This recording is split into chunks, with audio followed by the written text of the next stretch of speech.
네, 안녕하세요. 비욘디 박준표 PD입니다. 오늘 오후 2시 라이브는 서울대 치과병원 구강내과 정진우 교수님과 함께 입속에 생기는 수많은 질환들에 대해 알아보는 시간입니다.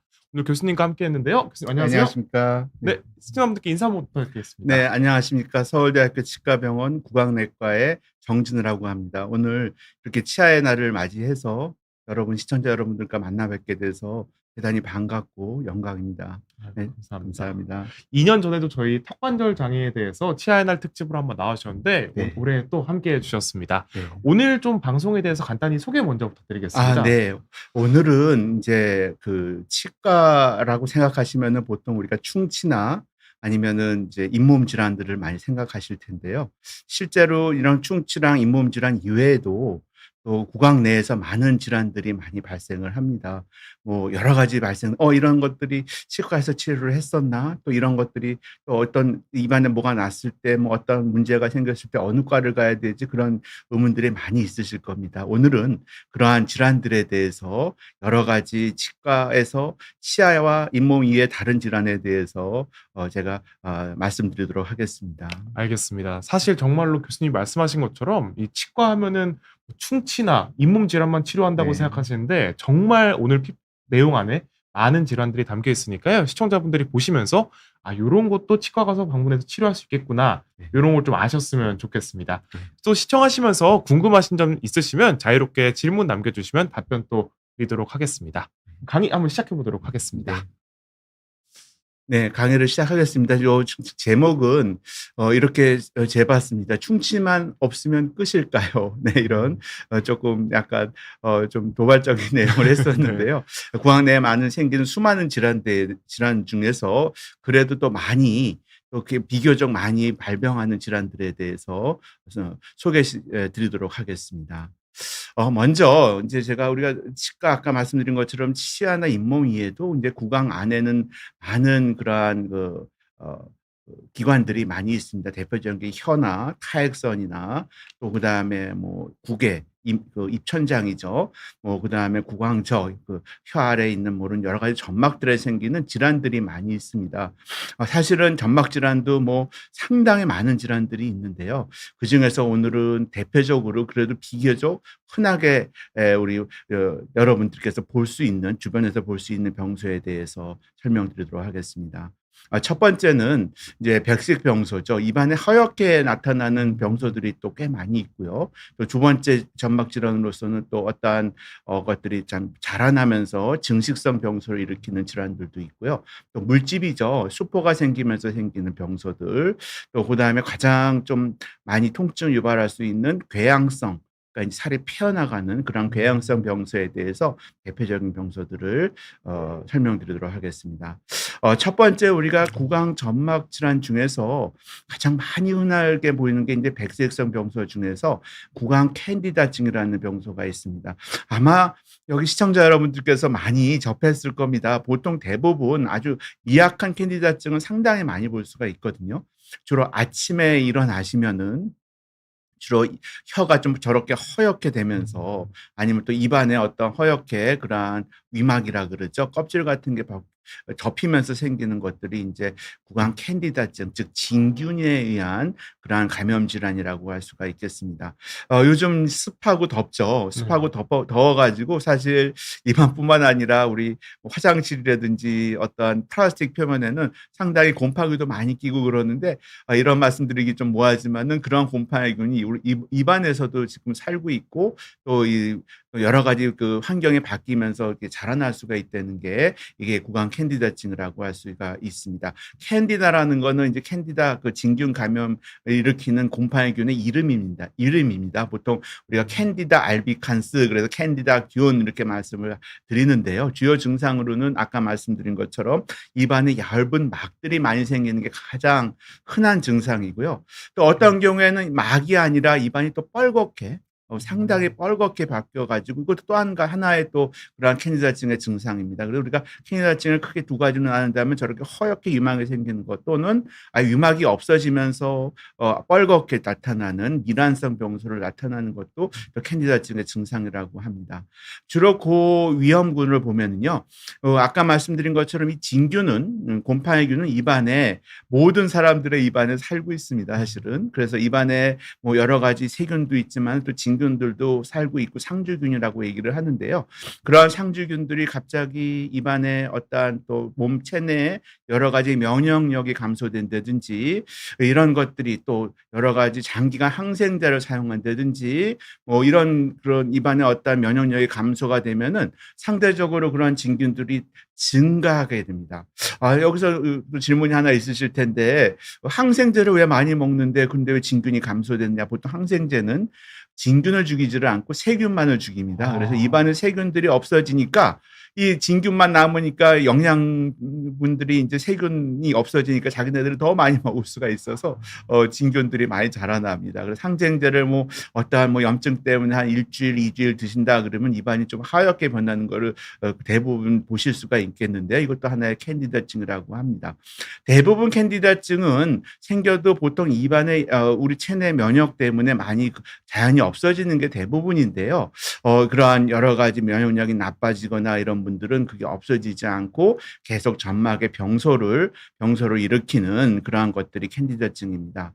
그래서 또 어떤 경우에는 약을 아까 말씀한 항생제도 있고요. 또 어떤 경우에는 장기간 어떠한 이유 때문에 스테로이드를 장기간 드시는 또 복용하시는 분들한테서도 많이 캔디다증이 생길 수가 있고요. 아까 말씀드린 건 요즘 여름같이 이런 습한 날에는 의치 착용하시는 분들한테서도 그러한 캔디다증이 생깁니다. 사실은 이 진균이요.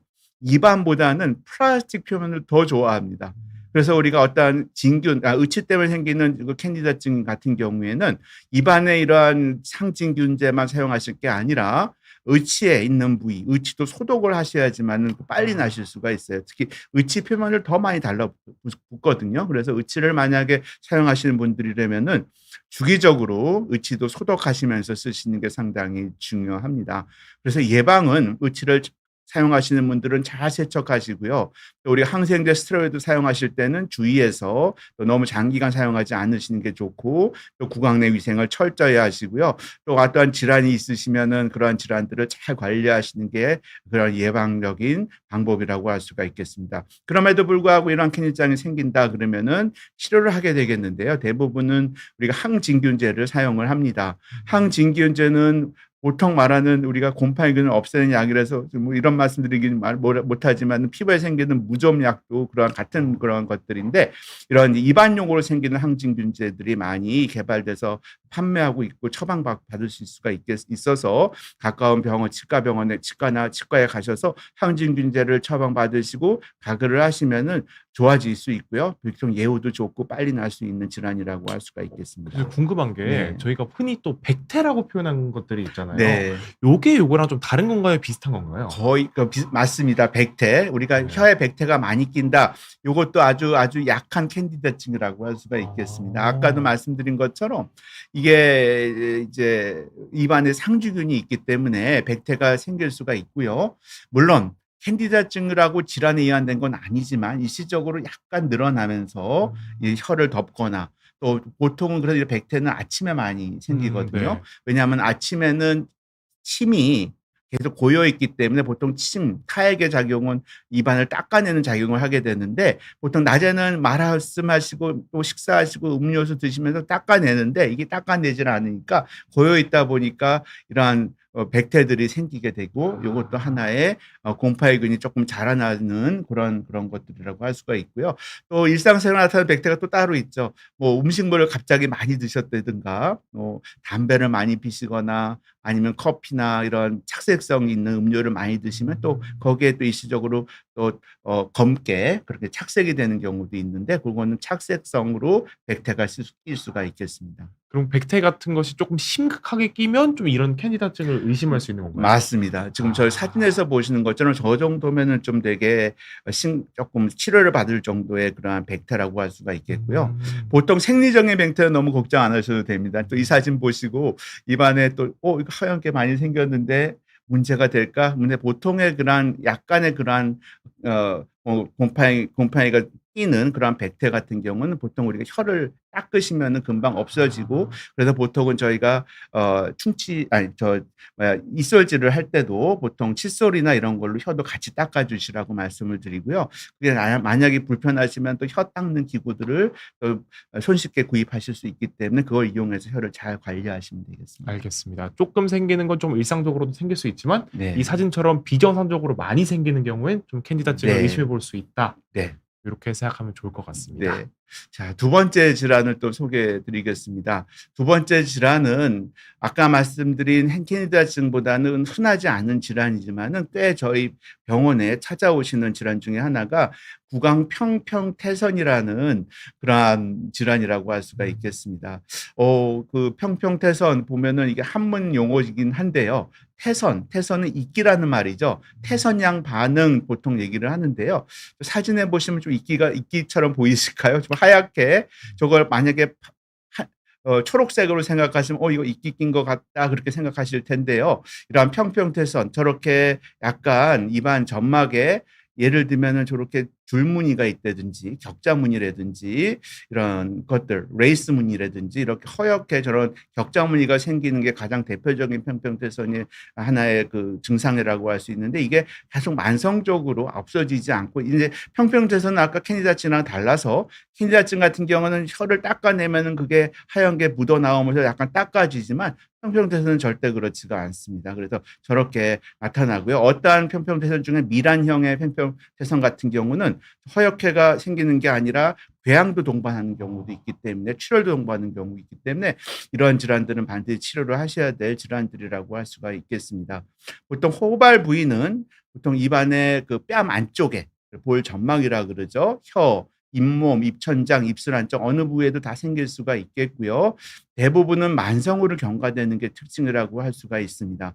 평평태선이 대부분의 평평태선은 암으로 발전하지는 않은데 아주 일부의 미란형 병변이라는 거는 아까 말씀드린 건 약간 뻘겋게 약간 까지는 그런 병소들이 또 평평태선 중에 있거든요.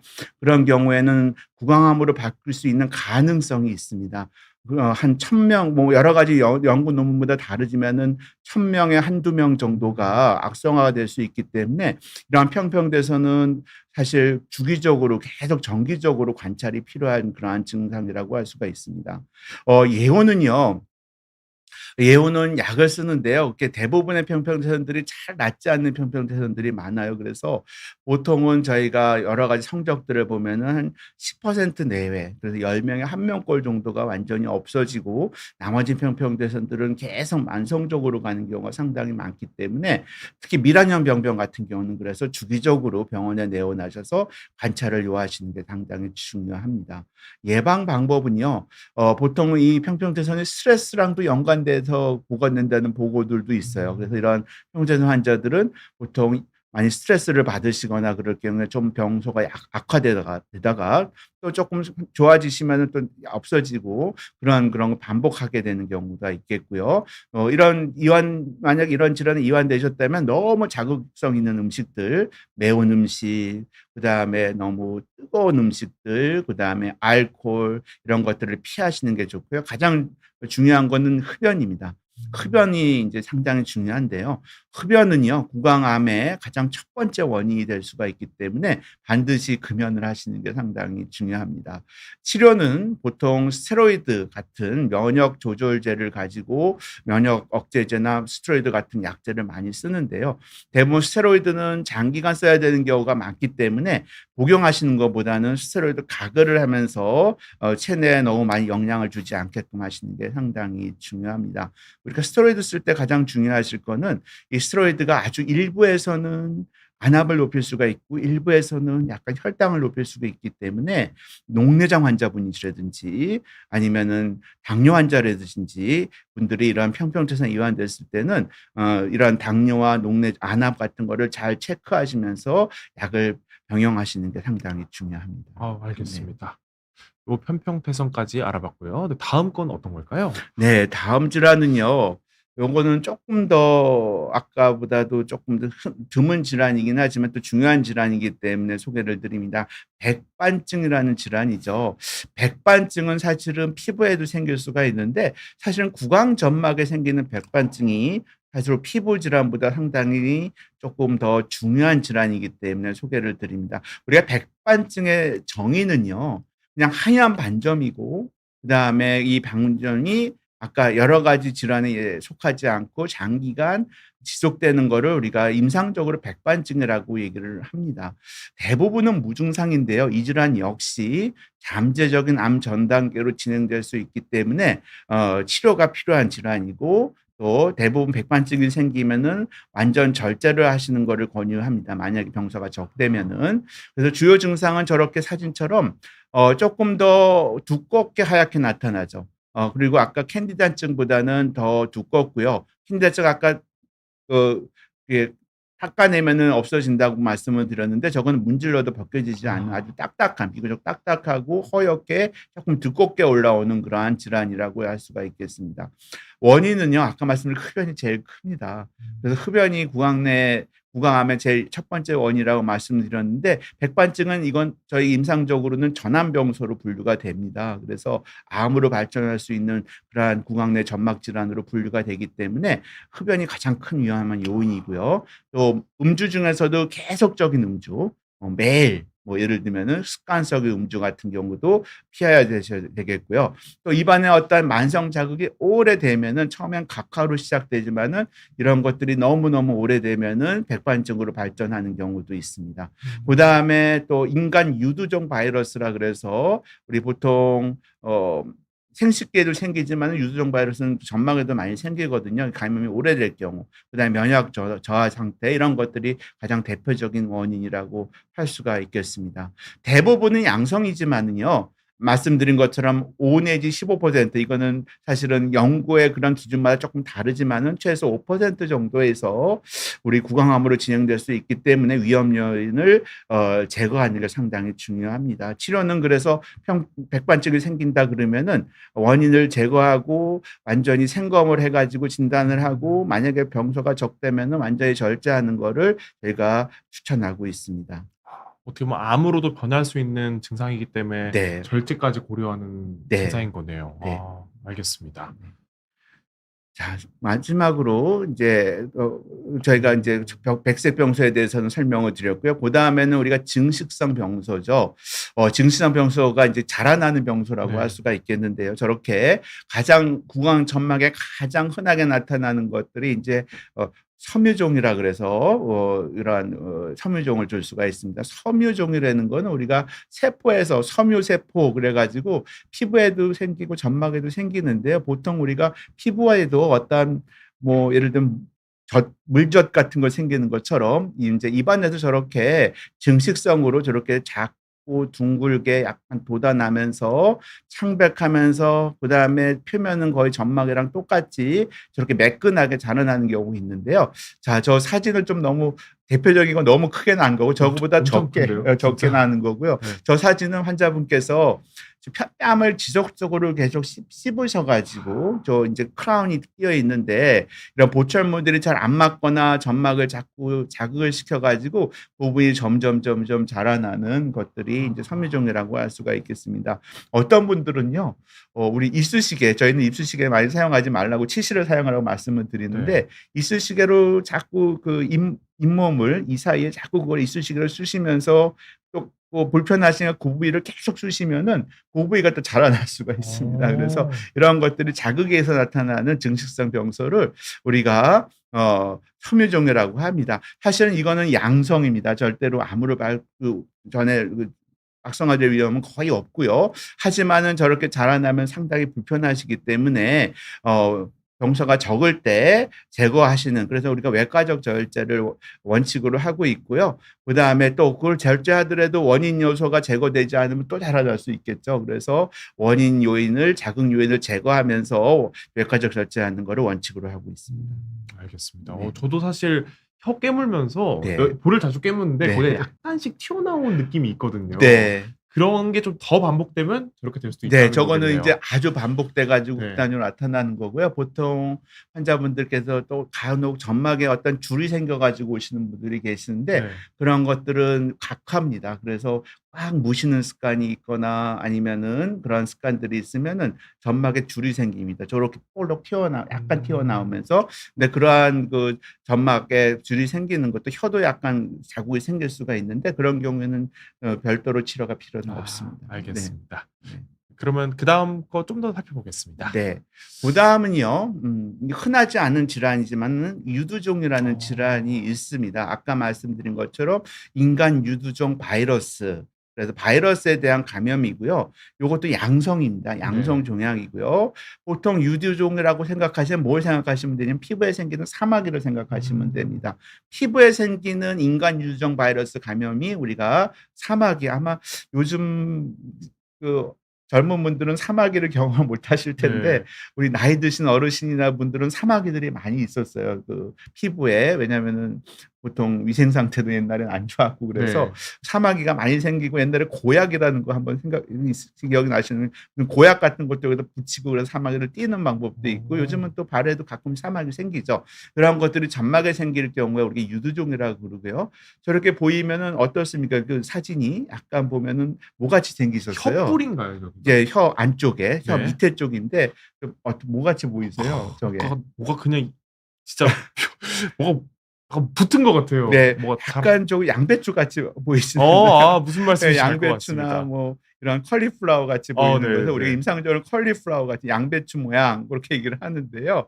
그 양배추 모양으로 생기는 유도 모양의 병소를 우리가 유두종이라 그래요. 사실 저렇게 아주 특징적으로 저게 겉에가 저렇게 유두처럼 많은 유두들이 이렇게 표면이 보이면서 유두 모양의 돌출성 병변을 보이고요. 대부분 통증이 없고 양성입니다. 그래서 재발 가능성은 이거 제거하면은 거의 재발 가능성은 낮고요. 그렇지만은 지속적으로 어떤 유두종 바이러스에 노출되는 경우에는 재발이 될 수도 있습니다. 그다음에 면역 저하 환자분들한테도 많이 생길 수가 있고요. 저건 외과적 절제를 하게 되면은 아무 문제 없는 그런 양성 종양이라고 할 수가 있겠습니다. 알겠습니다. 네. 자, 그다음에는 이제 또 하나에 보시면은 가장 흔하게 나타나는 게 단순포진이죠. 네. 우리 PD님 만약에 주위에 아마 피곤하시고 그러면 입술이 자꾸 터지는 분들 계시죠? 맞습니다. 예, 여기도 그게 뭐 나고 막 그런 사람들 맞아요. 많잖아요. 예, 사실은 오늘 저도 요게 지금 이거는 제가 단순포진은 아니지만 피부에 트러블이 있는데 어저께 좀 피곤해 가지고 단순포진은요. 요거는 이제 바이러스 감염이라고 할 수가 있겠습니다. 단순포진 바이러스는요 좀 특이한 바이러스입니다. 그래서 한번 감염이 되면은 숙주, 체내에서 계속 살고 있어요. 하지만 어떠한 병소를 일으키지는 않습니다. 항상 체내에 살 수 있는데 이게 이제 몸의 상태가 나빠진다든지 피곤하다든지 그러면은 그 안에 있는 바이러스가 갑자기 피부로 나와 가지고 이걸 병소를 일으킵니다. 이 바이러스는 신경절에서 살고 있고요. 그래서 이러한 것들이 이제 단순포진이고 한번 입술이 저렇게 터지게 되시면은 그다음에 처음에는 궤양이 생기다가 그다음에는 어떠한 그 피딱지라 그러죠. 그 피딱지가 생기면서 나중에 치유되는 그래서 이제 상태를 보이고요. 보통은 자연 치유가 되고요. 한 1-2주 정도 걸립니다. 그래서 보통 1-2주 정도 걸리고 대부분은 경증으로 나타나기 때문에 단순포진은 그렇게 문제가 되지는 않지만 저렇게 피부가 약간 까지고 수포가 생기기 때문에 약간 통증이 있으실 수가 있기 때문에 이런 경우에는 대부분 이런 항바이러스제를 도포하는 연고제들이 나와 있어서 연고제를 바르셔 가지고 치유를 할 수가 있겠습니다. 보통은 국소적으로 사용하고요. 아주 심할 경우에 경우에는 경구로 약을 드시기도 하지만은 대부분은 좋아지는 병서고요. 사실 단순 포진은요 전구 증상이 있어요. 본인들이 다 아십니다. 그래서 대부분은 몸이 많이 안 좋으시고 너무 피곤하다 그러면 대부분 단순 포진 환자분들 또 입술 터지겠네 그런 생각을 아. 하세요. 그래서 이런 몸이 조금 안 좋을 때 빨리 투여를 하면은 예후가 더 좋습니다. 그래서 어. 전구 증상이 있을 때 이런 바이러스 제제를 투여하면은 좀 비교적 되게 좋게 끝나는 좋게 치유가 되는 경우가 많이 있습니다. 네. 알겠습니다. 저기 다음 거 살펴보기 전에 네. 질문이 몇 가지 들어와서 네. 질문 좀 살펴보고 넘어가도록 네. 하겠습니다. 네. 아까 사전 질문 보내주신 분이 계신데요. 네. 아들이 자고 일어나면 혀의 보란 쪽살이 하얗게 긁어 모아진다는데 와이프와 이 질문자분께서는 그런 적이 없다고 하십니다. 네. 이게 어떤 좀 문제인지 궁금해 네. 하시는 제가 것 사실은 같습니다. 직접 사진을 봐야지 알겠지만은 대부분 저렇게 혀 보란 쪽에 하얗게 긁어지는 경우는 크게 한 2가지 정도가 있습니다. 첫 번째는 아까 말씀드린 캔디증이 심하면은 저렇게 입안에도 생길 수가 있고요. 네.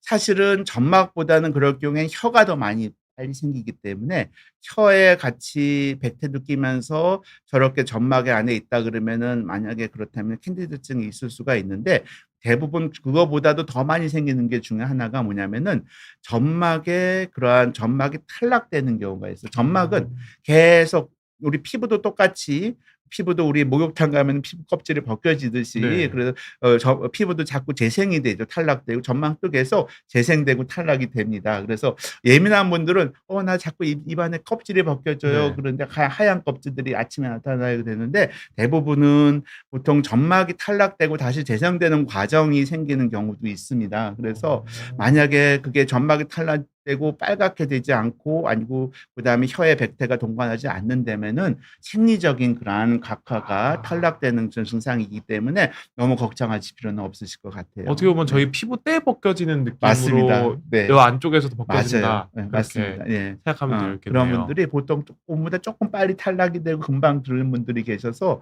그런 분들은 되게 걱정이 돼서 오시는 분들이 많습니다. 그렇지만 대부분 생리적인 현상입니다. 뭐 혀나 네. 다른 부위에 뭐 같이 뭐 하얗게 된다 그러면 좀 캔디다증을 의심해 볼 수 있지만 네. 여기 안쪽만 계속 그렇다면 그냥 생리적인 현상일 수 있다. 네. 알겠습니다. 네. 이렇게 질문 해결했고요. 다음으로 이제 20년째 다이어트님께서 네. 50대 후반 여성이시고 요즘 입안이 계속 헐고 물집이 잡히는데요. 흡연을 많이 하시는 분이라서 구강암 초기 증상이 아닐지 의심된다고 좀 네. 걱정을 보내주셨습니다. 네. 좋은 질문이시 걱정을 많이 하시는 분들이 많은데요. 나중에 좀 이따가 제가 궤양성 병소에 대해서 이제 소개를 해드릴 텐데요. 대부분 계속 헐고 혹은 또 물집이 생기고 터지고 또 헐고 그러면서 또 없어졌다가 다시 또 생기고 그러는 재발성 궤양 환자분들이 계세요. 사실은 재발성 궤양들은 너무 걱정하실 필요는 없어요. 하지만 많이 불편하시겠지만 재발성 궤양은 암으로 발전하지는 않습니다. 하지만은 잘 안 낫는 자꾸 재발이 되는 병소이기 때문에 빨리 약을 써가지고 없애는 게 중요하시고요. 하지만은 그게 계속 헐고 다시 없어지고 또 다른 부에 생기고 그런 건 전혀 문제가 안 되는데 어떤 궤양이 안 없어지시고 보통 우리가 임상적으로는 4주 이상 어떤 궤양이 안 없어지고 한 군데에서 안 없어지고 계속 4주 이상 지속되는 궤양이다. 그러면 우리가 조직 검사를 우리가 권유를 하고 있거든요. 하지만은 계속 헐고 없어지고 또 딴 데 생기고 그런 거는 구강암이 아닙니다. 걱정 안 하셔도 됩니다. 알겠습니다. 그런 좀 차이를 눈여겨서 보시면 좀 네. 걱정을 더실 수 있을 것 네. 같습니다. 그리고 궤양의 그 모양도 조금 차이가 나거든요. 그거는 네. 저희가 이제 임상에서 봤을 때 그런 궤양의 그런 변연이라든지 이런 것들 때문에 이게 이 재발성 궤양인지 구강암 초기 증상이든 임상에서도 구분이 대부분은 가능합니다. 네. 알겠습니다. 네. 그다음 한 몇 가지 질문도 살펴보고 바로 다음으로 넘어가겠습니다. 우유가 맛있는 카페라떼님께서 역류성 식도염이 굉장히 심하다고 하시는데요. 10년 이상 이 질환을 달고 살았는데 병원을 가신 적은 없다고 하시고 술도 많이 드시고 네. 며칠 전부터 이런 증상들을 보이신다고 합니다. 네. 네. 지금 네. 이제 구취에 대해서 질문을 하신 것 같아요. 네. 점막 질환보다는 이제는 구취인데요.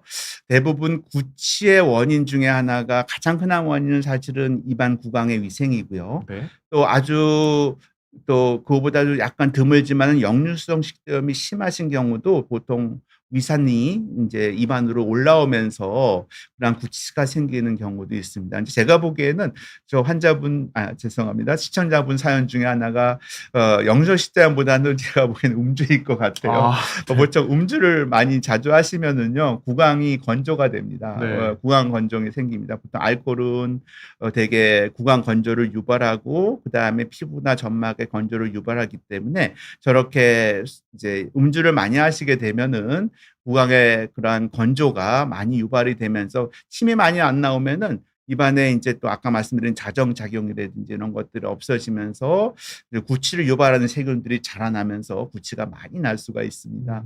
그래서 죄송한 말씀이지만 음주를 쪼끔 줄이시고 그다음에 혀를 많이 인제 닦으시면 됩니다. 거의 아. 구취가 나타나는 70% 이상은 혀에서 나타나기 때문에 혀만 잘 관리한다고 해도 또 구취를 많이 없앨 수가 있습니다. 네. 알겠습니다. 이제 한 가지만 더 살펴보고 바로 강의로 넘어가 보도록 하겠습니다. 하루 한 컷님 질문인데요. "티실은 필수다." 이런 거 많이 들으셨다고 하는데 혀 네. 클리너 같은 것도 좀 필수로 해 주면 좋나요? 이렇게 질문 네. 주셨습니다. 네. 그 치실은 사실은 치아 사이의 치간이죠. 치아 사이사이에 음식물 낀 거, 플라그 이런 것들을 제거할 때 필요한다면은 혀는 이제 아까 말씀드린 혀의 구강 관리를 위해서 혀를 잘 닦으시는 게 중요합니다. 보통은 여의치가 않으면 칫솔로 닦으셔도 되지만 칫솔은 좀 크고 좀 높고 그래서 약간 닦으실 때 구역질도 나시고 그래서 그 구역질 안 나게 또 비교적 넓은 면을 한꺼번에 닦을 수 있는 혀 혀 클리너라 그러죠, 보통. 혀를 닦는 기구들이 많이 약국에 가시면은 구입하실 수가 있어서 그런 것들을 사셔서 혀를 잘 닦아 주시면 훨씬 더 편하실 것 같습니다. 네. 알겠습니다. 손해 볼 게 없으니까 같이 닦아 주면 정말 네. 좋은 거니까요. 혀를 네. 닦는 게 또 상당히 중요합니다. 그래서 네. 저희는 이 닦을 때도 한번 마지막에 혀를 꼭 닦아 주시라고 저희가 환자분들께 안내를 드립니다. 네. 알겠습니다. 혀 클리너도 건강을 위해 또 사용해 보시는 거 좋을 것 네. 같습니다. 다시 강의로 돌아가서 내용 네. 살펴보도록 하겠습니다. 네. 제가 아까 말씀 단순 포진에서 사에 대해서 설명을 드렸고요. 요거보다 쪼끔 더 심각한 우리가 바이러스 감염이 대상 포진이죠. 요즘 대상 포진들 많이 말씀을 하시고 또 국가에서도 대상 포진 예방 주사를 많이 맞도록 또 권유를 많이 하시는데요. 아까는 단순 포진 바이러스라면 요건 대상 포진 바이러스에 의한 감염입니다. 대상 포진은 단순 포진보다 훨씬 더 또 증상도 좀 심하고 또 포진 후 신경통계라 그래 가지고 나아진 다음에도 상당히 일정 기간 통증을 유발하기 때문에 환자분들이 만약 이완되면 상당히 고통을 느끼시는 그런 점막과 피부 질환이라고 할 수가 있어요. 보시면은 저 사진에 보시면 아까 단순 포진보다는 훨씬 더 심각해 보이시죠? 그니까요. 네. 저기 입안도 많이 저렇게 수포와 궤양이 생기고 또 입안 주위, 입 주위에 그러한 것도 수포가 많이 생기십니다. 자, 대상 포진은 그게 두 가지 종류인데요. 타입 1과 타입 2라 그래서 1형과 2형이 있는데 1형 대상 포진은 저렇게 얼굴 부위와 점막 부위에 생기는 바이러스고요. 2형 부위는 보통 하부지에 생식 부위나 이런 피부에 하지에 생기는 대상 포진이라고 할 수가 있겠습니다. 그리고 그 종류에 따라서 생기는 부위가 다르고요. 보통 저렇게 입안 얼굴 부위에 생기는 대상 포진은 저렇게 보통 수포가 생기면서 그다음에 저 수포가 터지면서 밀환형 병소 궤양을 일으키고요. 수포성 발진을 나타내면서 궤양성 병을 일으키는 것들이 한 2-3 주 정도 나갑니다. 2-3 주 정도 되면 치유가 되는데요. 문제는 치유가 되면서도 이후에도 항상 얼굴 부위가 또 입안 부위가 상당히 아주 날카로운 통증들, 신경통 같이 생긴 통증들이 한 1-2주 정도 더 지속되는 그러한 많게는 한 달까지 지속되는 포진 후 신경통을 유발하기 때문에 환자분들이 상당히 비교적 고통을 많이 느끼시는 그러한 질환이라고 할 수가 있겠습니다. 말씀드린 것처럼 대상포진 바이러스고요. 보통 우리가 50대 이상 군에서 흔하게 나타나기 때문에 요즘은 대상포진 백신을 많이 맞히시는 거를 상당히 권유를 드리고요. 이 대상포진도 마찬가지로 입안에 이 체내에 생겼다가 상태가 안 좋으면 이게 발효되는 바이러스이기 때문에 상당히 입안에 체내에 그러한 컨디션을 유지하시는 게 상당히 중요합니다. 대상 포진 바이러스가 보통은 우리가 백신 가지고 많이 예방할 수가 있기 때문에 네. 보통 대상 50대 이후에 나타나는 중년분들은 꼭 대상포진 바이러스에 대한 백신을 맞히시는 게 가장 좋은 예방 방법이라고 하고요. 그럼에도 불구하고 이런 대상포진 만약에 이완이 됐다 그러면은 항바이러스제를 씁니다. 그래서 대상포진 같은 경우에는 아까 단순포진보다는 상당히 네. 좀 더 심각하고 조금 더 병소가 조금 더 심각하기 때문에 연고제도 투여하지만 대부분 복용하는 항바이러스제를 많이 투여를 하고요. 그다음에 진통제나 스테로이드는 보조적인 요법으로 많이 씁니다. 이 대상포진 바이러스도 대부분 초기에 치료하시면은 훨씬 더 효과적으로 얘기를 하고요. 그래서 보통 증상 발현 즉시 72시간 내에 투여하면은 비교적 더 효과적이라는 보고도 있습니다.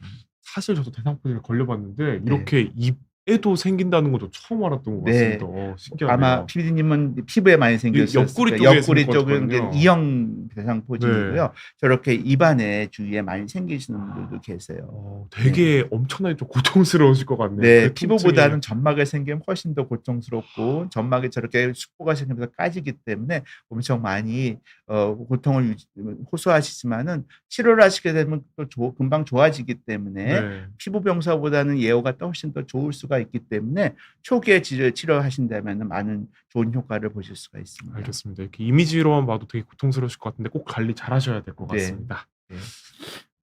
자, 그다음에는 아까 시청자분이 아마 질문하셨던 질환 중일 것 같은데요. 재발성 구내궤양이라는 질환. 아마 저희 무슨 메디 연구해 지금 가지고 딱 마침 질문이 있었네요. 네네네. 네. 무슨 메디 연구해 가지고 많이 이제 PR을 많이 하는 연고제 네. PR이 바로 이 구내궤양에 대한 것들이라고 할 수가 있는데요. 구강 내에 비교적 반복적으로 흔하게 발생하는 궤양이고요. 매우 흔합니다. 대부분 많이 오시고요. 만약에 피곤하면은 저렇게 점막이 파이고 저렇게 점막에 혀도 많이 생기고 그다음에 뺨에도 많이 생기는데요. 그럼 경계가 명확하다는 게 특징이고요. 그래서 아주 동그랗게 명확하게 경계가 명확한 그러한 궤양이 생기는데 이런 궤양들이 생겼다가 금방 또 없어져요. 그래서 보통은 1-2주 내에 없어졌다가 근데 문제는 없어지고 또 상태가 안 좋으면 금방 또 다른 부위에 생깁니다. 그래서 우리가 재발성이라는 말을 쓰고요. 그래서 재발성 전문 용어로는 아프타성 구내궤양이라고 얘기를 합니다. 그래서 이런 궤양들은 특히 보통 우리가 실크로드 디지즈라 그래 가지고 네. 서양분보다는 이렇게 우리 아시아 쪽에 실크로드를 떠난 그 주위에 있는 아시아 쪽에 많이 생기는 질환이다 그래 가지고 구내궤양 많이 생기고요. 또 구내궤양 중에서 아주 특이한 질환 중에 하나가 우리가 베체트 증후군이라는 게 있어요. 네네. 베체트 증후군은 구내궤양을 저렇게 재발성 구내궤양이 생기면서 또 각막에 또 궤양이 생기고 성기 근처에 궤양이 생겨서 이 세 가지가 같이 생기는 경우를 베체트 증후군이라 그러는데 그런 경우에는 좀 특이한 전신적인 그러한 궤양성 병소라서 그런 경우에는 반드시 피부과와 그다음에 치과와 안과와 협진이 필요한 질환이라고 할 수가 있겠습니다. 이런 재발성 구내궤양은 암이 아니고요. 구강암으로 발전되지가 않습니다. 너무 걱정 안 하셔도 됩니다. 하지만은 많이 불편하실 수가 있죠. 그럼 대부분 1-2주 내에 자연 치유가 되고요. 하지만 또 재발됐다 그렇기 때문에 환자분들이 관리를 잘 하시는 게 좋습니다. 원인은 사실은 여러 가지 원인이 있고 아직까지는 정확한 원인, 딱 한 가지의 원인이 밝혀져 있지는 않고요. 대부분은 면역 계통의 이상, 그래서 세포 맥의 면역 반응, 그래서 면역의 관여하는 여러 가지 세포들의 불균형으로 생긴다는 그런 것들이 가장 흔하고요. 그다음에 유전적 소인도 따를 수가 있겠고 또 기계적 외상 때문에 더 많이 발병하는 경우도 있고 또 여러 가지 영양 결핍 중에서 우리가 철분, 엽산, 비타민 B, 12 이런 것들의 결핍일 경우에 많이 생기고요. 스트레스 호르몬 변화에서 생기는 경우도 있고 또 음식의 민감도 때문에 생기는 분들도 있습니다. 그래서 이런 원인들을 잘 숙지하시고 만약에 해당하시는 것들이 있다면 이런 원인 요소를 잘 조절하시면 훨씬 더 궤양이 덜 생길 수가 있고요. 또 나이대를 따집니다. 그래서 보통 저희가 그런 나이대들이 보통 30-40대에 생겼다가 또 나이가 드시면 또 없어지는 경향도 있기 때문에 그런 것들도 생각해 볼 수가 있습니다. 치료는 대부분 스테로이드 가글이나 스테로이드 젤이나 연고를 많이 쓰고요. 보통 스테로이드도 여러 가지 스테로이드들이 있죠. 그래서 우리가 보통 아주 약한 스테로이드 같은 경우에는 네. 뭐 처방전 없이 생기는 스테로이드 연고도 있고요. 또 어떤 경우에 좀 약가가 높은 좀 스테로이드의 그러한 용도가 높은 그러한 스테로이드는 처방전이 있어야지 사용하는 경우도 있습니다. 대부분 저 스테로이드를 쓰시면은 금방 궤양은 없어지는데 문제는 너무 오래 두시면은 저걸 빨리 치료하자고 오래 두시면은 저 궤양에 2차적 감염이 일어날 수가 있어요. 네. 궤양이 까져 있으니까 거기에 또 세균들이 달라붙어 가지고 2차적 감염이 생기면은 보통 또 빨리 안 나는 경우가 있기 때문에 그런 경우에는 우리가 구강 세정제 중에서 약간 항균 역할을 하게 되는 또 크로렉신 같은 구강 세정제들을 구입할 수가 있거든요. 그래서 크로렉신 가글은 또 처방전 없이 살 수가 있지만은 그래도 반드시 저 치과 의사나 의사 선생님의 보통 처방을 받고 지시를 따라서 가글을 하시는 게 상당히 중요합니다. 또 예방적으로는 아까 말씀드린 비타민 B군이라든지 철분이나 엽산을 보충하는 것도 하나의 예방 방법이라고 할 수가 있겠습니다. 알겠습니다. 요 관련해서 아까 말씀해 주신 연고가 있잖아요. 네. 그거를 조금 자주 사용해도 괜찮을까 요런 좀 질문이 있었거든요. 네. 만약에 궤양이 생긴다면 사용하시는 게 원칙이고요. 네. 물론 우리가 아까 말씀드린 약국에서 파는 그런 스테로이드 제제 같은 경우 효과가 되게 낮아요. 그래서 사실 네. 부작용이 거의 없어서 오라메디도 약간 그런 게 오라메디라는 게 사실 상품명이라서 제가 말씀을 안 네. 드렸지만은 네. 오라메디라는 게 효과가 네. 제일 낮은 네. 저기 지금 보시면 트리암시놀론 아세토나이드 이게 사실 오라메디 연고의 성분입니다. 네. 그래서 그런 경우에는 효과가 작기 때문에 많이 어느 정도 쓰신다면은 어느 정도 허용된 범위 내에 쓰신다면 부작용이 적고요.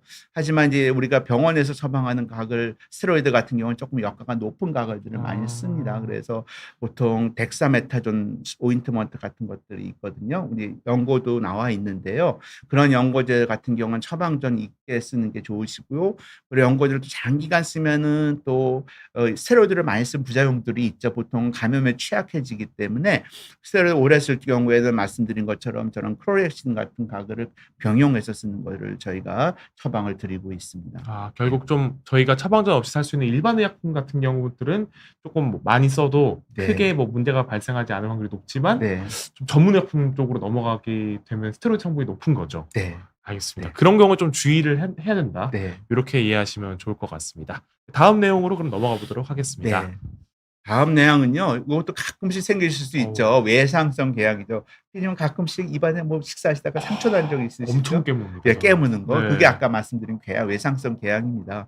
그래서 아까도 궤양이 자꾸 깨물면 안 좋다는 게 같은 부위를 자꾸 깨물면 이제 나중에는 안 좋게 변하는 경우도 있지만은 외상성 궤양은 대개는 말씀드린 저희 슬라이드에서 보시는 것처럼 되게 기계적인 또 입안에 딘 것도 또 궤양이 생길 수가 있고요. 열적 외상에 의해서 생기는 단일성 궤양을 말씀을 드릴 수가 있겠고요. 요거는 앞차성 궤양은 자극 없이도 생기지만 외상성에 꼭 명확한 외상이 있기 때문에 생기는 거고요. 그 외상이 없어지면은 자연 치유가 되기 때문에 너무 걱정하실 필요 없는 게 외상이죠. 대부분 제일 많이 이제 물리는 부위가 볼 점막이죠. 입안 점막. 그다음에 혀 측면, 혀 자꾸 깨무시는 분들 이런 경우에 이제 자꾸 생길 수가 있기 때문에 중요한 거는 그 부위가 자꾸 깨물리지 않게. 만약에 어떤 치아 보철물을 좀 잘못해가지고 거기가 잘못 깨물린다든지 이런 것들이면은 그걸 아니면 치아가 또 우리가 마모가 되면서 치아가 날카롭게 변하는 경우가 있고 네. 날카로운 면이 있다면 치과에 가서 약간 부드럽게 하시든지 그래서 자꾸 상처가 안 생기게 하시는 게 제일 중요하고요. 외상성이기 때문에 자극 제거하면 빠르게 치유가 됩니다. 그리고 보통 그렇지만은 아까 말씀드린 것처럼 4주 이상 그 네. 부위가 만약에 안 없어지신다 그러면 한번 또 병원에 내원하셔가지고 조직 검사를 고려해야 될 필요가 있을 수가 있겠고요.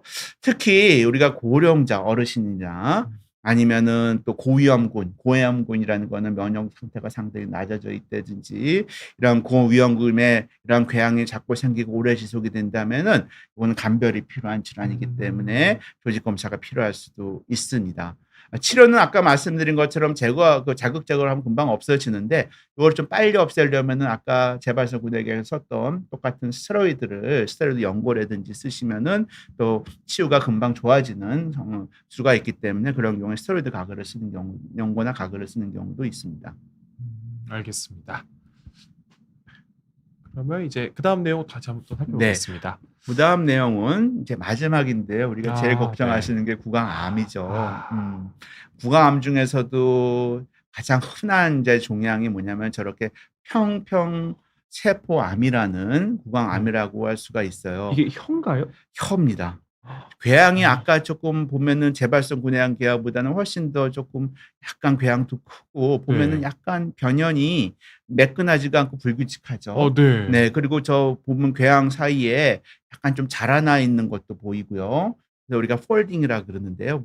보통 이게 약간 말려 올라갔다고 이렇게 그러니까요. 표현을 네. 쓰는데 저런 궤양 저런 증상들이 보인다면은 좀 반드시 물론 저게 반드시 다 악성은 아니지만은 네. 그런 악성 종양이 의심할 수 있기 때문에 우리가 조직 검사를 요하는 그런 점막 질환이라고 할 수가 있겠어요. 대부분 구강암의 90% 이상은 저렇게 평평세포암이고요. 네. 하지만 또 10% 정도는 제가 슬라이드를 오늘 안 갖고 왔는데 우리가 인제 멜라노마라 그래 가지고 인제 흑색종이라는 게 있는데 피부에도 흑색종이 생기죠. 네. 근데 점막에도 흑색종이 생기지만은 점막의 대부분 저렇게 평평세포암이라고 생길 수가 있습니다. 대부분은 저렇게 혀가 제일 안 좋은 부위이기 때문에 혀에 저렇게 궤양이 생긴다 그러면 한 번쯤 조직 검사를 하고 만약에 저게 4주 이상 지속적인 궤양이 생긴다든지 궤양의 크기가 점점점 커진다든지 그러시면은 반드시 한번 병원에 내원해서 조직 검사를 해 보시는 게 중요합니다. 대부분 경계가 불규칙한 궤양을 특징으로 하고 있습니다. 원인은요. 아까 똑같은 말씀을 계속 드리지만은 흡연입니다. 그래서 담배도 전자담배도 마찬가지고요. 씹는 담배도 마찬가지고요. 그렇기 때문에 담배가 제일 큰 구강암의 원인이기 때문에 뭐 자꾸 반복해서 권유해도 그렇지 않지만 금연이 가장 필수입니다. 제일 안 좋은 네. 거니까요. 제일 안 좋은 게 네. 금연입니다. 그래서 금연하시는 게 제일 중요하고요. 또 그 이외에는 이제 음주라든지 그것도 음주로도 뭐 아주 계속적인 습관성 음주라든지 아니면 인간 유두종 바이러스 아까 바이러스 감염에 의해서 생기는 경우도 지속적으로 생길 경우 아까 만성 자극 아까 계속 그런 외상성 궤양들이 오래 지속이 되고 같은 부위가 자꾸 상처가 나는 것도 안 좋고요. 그다음에 입술에 생기는 암이 있는데요. 입술에 그거는 보통 자외선 햇빛에 지속적으로 노출된다든지 아니면은 또 아주 드물지만 희귀 질환이지만은 유전성 질환 중에 구강위축 증후군 환자들 같은 경우에서도 생길 수가 있습니다. 네. 치료는 우선 모든 암이 그렇지만은 조기에 발견하는 게 좋고 저런 궤양이 있다면은 완전히 외과적으로 절제하는 거를 원칙으로 하고요. 만약에 저렇게 암이 있다 그러면은 혹시나 몰라서 여러 가지 또 다른 부의 전이 유무도 검사해 보시는 게 중요하고 경우에 따라서는 방사선 치료나 그다음에 화학요법을 같이 병행하는 경우도 있고요. 저렇게 혀가 많이 생긴다면 혀를 완전히 절제하셔야 되기 때문에 그런 경우 혀에 대한 재건 수술도 같이 병행하는 경우도 있습니다. 확실히 이게 딱 이미지로 보자마자 전 혀의 윗면인 거죠? 네. 혀의 옆에 위랑 측면인데요. 아. 네. 저렇게 인제 저런 병소가 생길 수가 변형이 있습니다. 정말 많이 심하게 네. 된 것 같습니다. 네. 저희가 뒤에도 내용이 많은데 지금 시간이 거의 다 돼 가지고 네네. 그럼 나머지 시간은 저희가 질문 네. 좀 받아보고 마무리하도록 하겠습니다. 이렇게 네. 구강 내에 생기는 뭐 점막이라든지 그런 부위 여러 질환들을 알아봤는데요. 요걸 잘 기억하시고 어떤 양상을 보일 때 어떤 질환임을 좀 눈치채고 빠르게 병원에 가시면 좋을 것 같습니다. 네. 그럼 이제 질문 살펴보겠습니다. 양치기 소녀의 말은 아무도 믿지 않았다는 님이신데요. 이 치실의 중요성 이제 많은 분들이 아실 텐데 몇 살부터 이 치실을 시작해야 하나 이렇게 질문 주셨습니다. 네. 치실은요 사실은 뭐 빨리 시작해도 과하지 않은데요. 보통 이제 아기들 같은 경우는 본인이 치실할 수가 없죠. 그렇죠. 근데 네. 보통은 저희가 영구치가 나면서 유치보다는 이제 영구치가 나면서 영구치가 계속 맹출이 되면서 이제 치아가 점점점 사이가 다시 타이트하게 이제 붙어버립니다.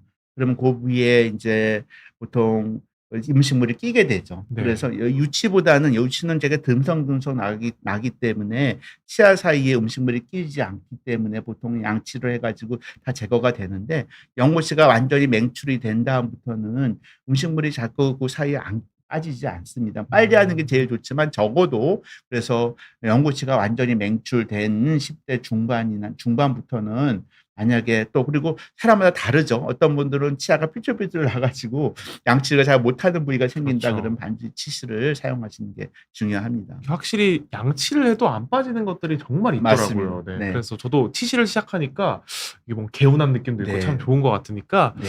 꼭 일찍 시작하면 좋을 네. 것 같습니다. 그다음에 이제 중계 카메라 두꺼 필름 메이커 님이신데요. 네. 건강 검진을 저희가 보통 주기적으로 받잖아요. 네. 치과 정기 검진이라는 게 있나요? 이렇게 질문 주셨습니다. 네, 국가에서 저희가 건강 검진할 때도 치과 검진이 들어가 있고요. 네. 그래서 나라에서도 구강 건강 검진을 다 제공을 해드립니다.